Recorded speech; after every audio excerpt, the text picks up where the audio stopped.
Ngayon tungkol sa mga bagay na inihain sa mga Diyos-Diyusan, nalalaman natin na tayong lahat ay may kaalaman. Ang kaalaman ay nagpapalalo, ngunit ang pag-ibig ay nagpapatibay. Kung ang sino man ay nag-aakala na siya'y may nalalamang anuman, ay wala pang nalalaman gaya ng nararapat niyang maalaman.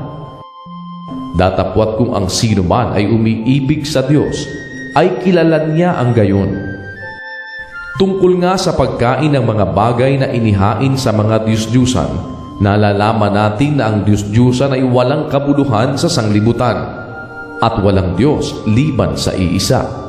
Sapagkat bagamat mayroong mga tinatawag na mga Diyos, maging sa langit o maging sa lupa, gaya ng may maraming mga Diyos at maraming mga Panginoon, ngunit sa ganang atin ay may isang Diyos lamang, ang Ama, na buhat sa Kanya ang lahat ng mga bagay, at tayo'y sa Kanya, at isa lamang Panginoon, si Hesukristo, na sa pamamagitan Niya ang lahat ng mga bagay, at tayo'y sa pamamagitan Niya.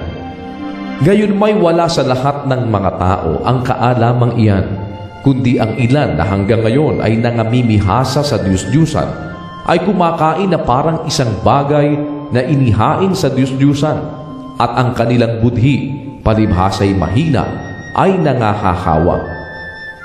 Datapot ang pagkain ay hindi magtataguyod sa atin sa Diyos, ni hindi tayo masama kung tayo di magsikain, ni hindi tayo lalong mabuti kung tayo'y magsikain. Datapwat magsipag-ingat kayo, baka sa anumang paraan ang inyong kalayaang ito ay maging katitisuran sa mahihina. Sapagkat kung makita ng sino mang ikaw na may kaalaman na nakikisalo sa pagkain sa templo ng Diyos-Diyusan, hindi baga titibay ang kanyang budhi kung siya'y mahina upang kumain ng mga bagay na inihain sa mga Diyos-Diyusan?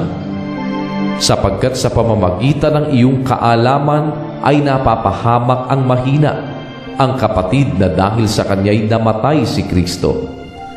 At sa ganitong pagkakasala laban sa mga kapatid at sa pagkakasugat ng kaniyang budhi, kung ito'y mahina, ay nangagkakasala kayo laban kay Kristo. Kaya kung ang pagkain ay nakapagpapatisod sa aking kapatid, kailanman ay hindi ako kakain ng lamang kati, upang ako'y huwag makapagpatisod sa aking kapatid.